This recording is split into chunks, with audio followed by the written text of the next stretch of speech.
Welcome back, trainers, and in this video I'm going to be bringing you all something you've been asking for some time now, and that is just going and taking a look at all the best types that you want to invest in. And not only that, taking a look at my shadows, comparing a few of them together from a regular Pokemon to a shadow to see the damage differences. And there's going to be a few variables to consider when powering up a shadow. Does it have a Mega? Does the Mega outperform it?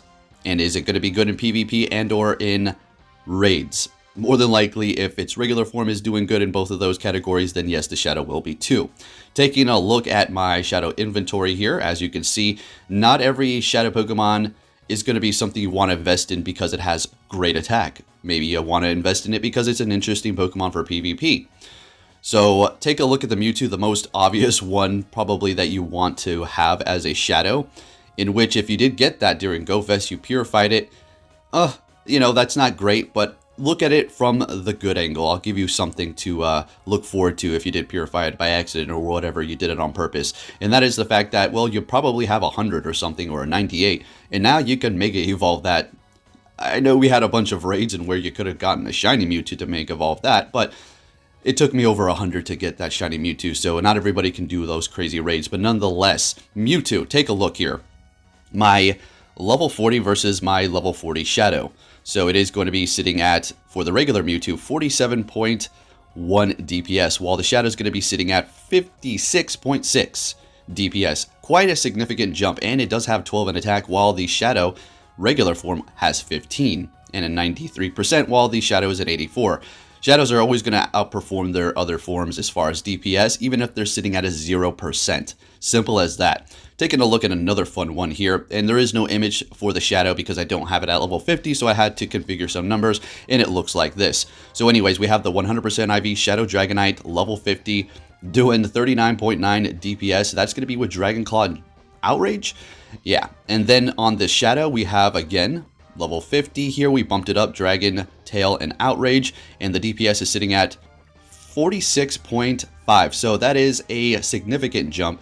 If you're thinking, well, I mean, those numbers are, close, I suppose. Well, they're really not. If you're not familiar with these DPS numbers, this is a significant amount of difference here. So the Shadow Dragonite is going to really be outperforming the regular one, obviously. We don't need to say that it is going to be.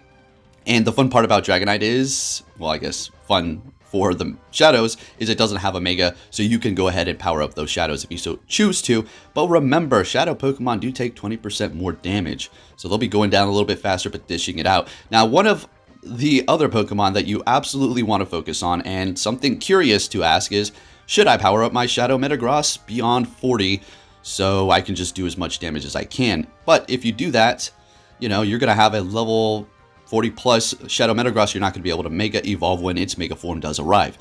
Is its Mega going to be better? Is the Shadow going to outperform it? Well, we'll talk about that right now. As you can see, the DPS, we did look at this a while ago. Shadow Metagross is going to outperform the Mega Metagross.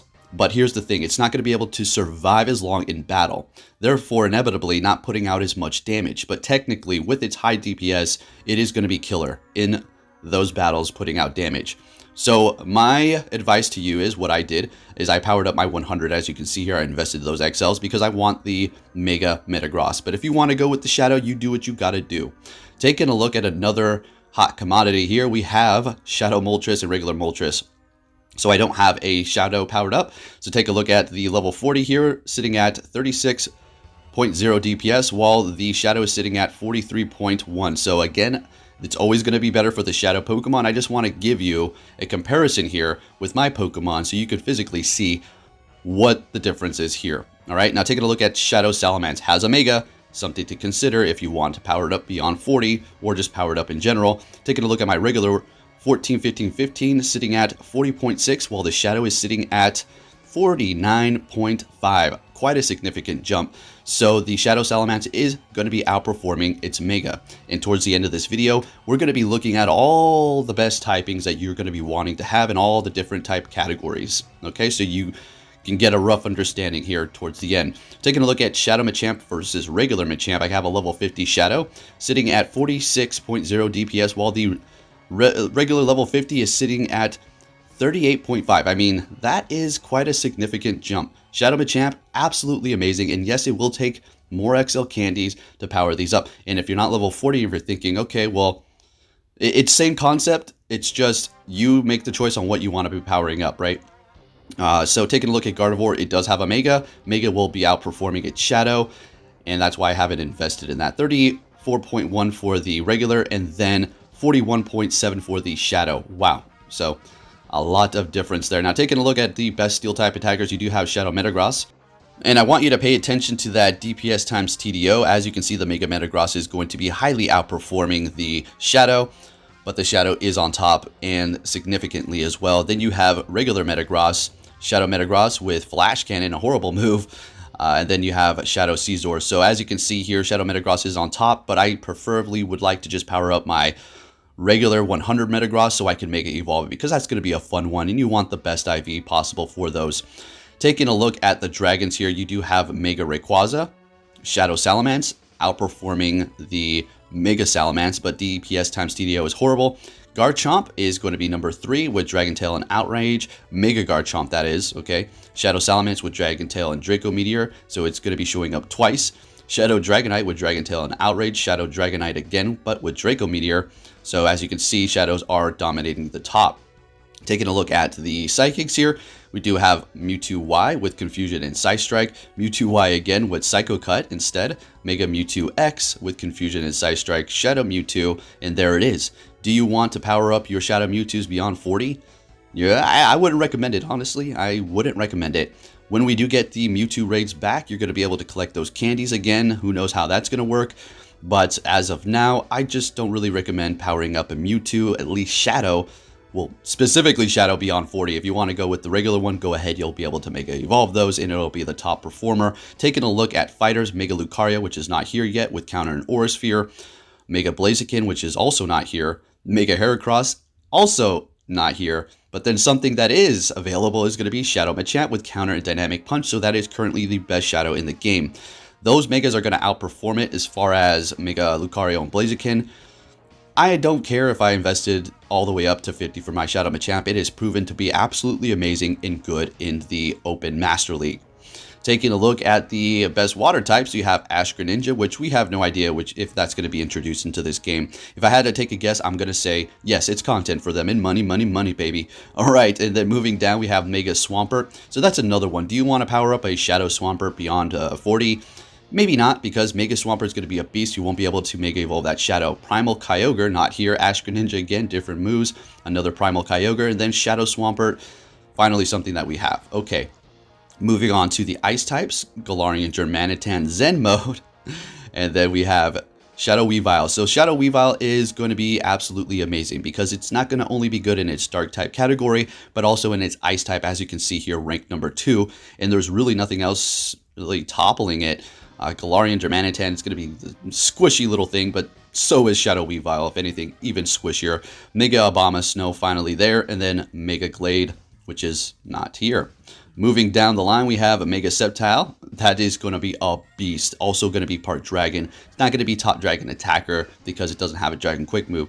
Mega Salamence again, but with a different move. Shadow Venusaur, there you go. Do you want to power up that Shadow Venusaur? You know, the choice is yours. Mega Venusaur is going to be getting outperformed by its Shadow, but again, DPS times TDO, Mega Venusaur is going to be able to survive longer. Now, something really quick, let's step away as we move into the flying types. Just take a look.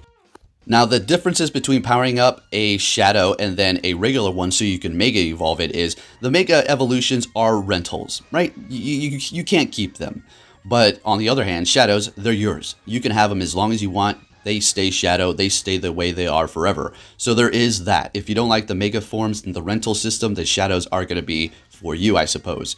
Sorry to skip over the flyers, but you saw what was there. Mega Rayquaza all day. Moving into the Ghosts, you have Mega Gengar with Lick and Shadow Ball. Mega Gengar again with Shadow Claw and Shadow Ball. Very, very close as far as those DPS and those quick moves there. Again, another Mega Gengar with this time Hex. Mega Bayonet, which is not here yet. Mega Bayonet again, but with Hex this time. And then Shadow Bayonet, which is also available right now. I don't really highly recommend you powering that up to 40, but you do what you got to do with your dust. Taking a look at the rock types, this is crazy. Rampardos is just a beast. Very squishy, but it is always on the top, followed by Mega Aerodactyl, not here. Shadow Tyranitar is here. And Mega Tyranitar getting beat by Shadow Tyranitar and Rampardos. Let that sink in for a moment. Let it sink in. Do you want to power up a Shadow Tyranitar? Again, DPS times TDO is going to be going down. Mega Tyranitar is going to look awesome. Then you have Poisons, Mega Beedrill, Shadow Victory Bell, Shadow Vileplume, Roserade, Shadow Stunk Tank, and Shadow Weeping Bell. So kind of a weird poison lineup that you have going on there. Moving on to Fire, Mega Blaziken. Oh my gosh, I can't wait for this thing. It's also going to be good in that fighting category, as we've seen. Mega Charizard Y, Mega Blaziken again, different moves. Mega Blaziken again, different moves. Mega Charizard Y, Mega Charizard Y, and then Moltres Shadow. Okay, so it is going to be a good fire type attacker, but as you can see, Mega Charizard Y is a rental. So if you want to have a permanent Shadow, Mega or Shadow Moltres, Mega Moltres, Shadow. Oh. All right, moving on to fairies here. We have Gardevoir, Mega at the top. Shadow Gardevoir, as you can see, that's why I haven't really invested XLs into my good Shadow Gardevoir, because I am going to XL my 100 regular one, because Mega Gardevoir is outperforming it, and I want that high DPS times TDO, and I don't mind the rentals too much. Moving on to Electrics, you have Shadow Electivire, Shadow Raikou again, Shadow Zapdos, Shadow Magnezone, Shadow Magnezone. Alright, so yeah, definitely want to go with one of those Shadow Electivires or Raikou. You don't have to worry about Megas. No Megas on the list for Electrics. Pretty crazy. Moving on, we have Dark type Shadow Weavile, as we've seen before, great in the Ice type category, and yet again rising to the top literally. Mega Absol, not here yet. Mega Houndoom is here, and I am considering XLing my 100. Shadow Weavile, again, with a different move, and Shadow Absol, and then Ash Greninja, which we don't know yet if it's going to be in the game. Moving on to ground types. Now, this is interesting here. Mega Garchomp, it doesn't have Earth Power, but say if it did have it, I just wanted to put it in here so you can see if it got that as a Community Day move, it would be toppling the top charts for ground. Mega Garchomp again with Earthquake, so it is going to be number 1 even if it doesn't have that move. Primal Groudon, Primal. That's basically, it's a Mega getting outperformed by Garchomp. Shadow Mamoswine. So Shadow Mamoswine is absolutely going to be a luxury Pokemon to have. Definitely want to invest in that. Alright, and as we wrap up this video, top bug types, Mega Heracross, Mega Beedrill, Mega Pinsir again, and then Shadow Pinsir. So basically Mega Beedrill and Shadow Pinsir. Moving on to the final typings. Normal, we have Shadow Porygon Z. Shadow Porygon Z again with Hyper Beam. Mega Lopunny, which is getting outperformed by a Shadow Porygon Z. Pretty funny. Anyways, if you did enjoy this video, give it a big thumbs up, subscribe if you're new, and don't forget to TM away frustrations and turn those notifications on. Take care. It's out of my hand, but I'm still in control. It's out of my hand. You can never take away the power of my goal.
you're finally here!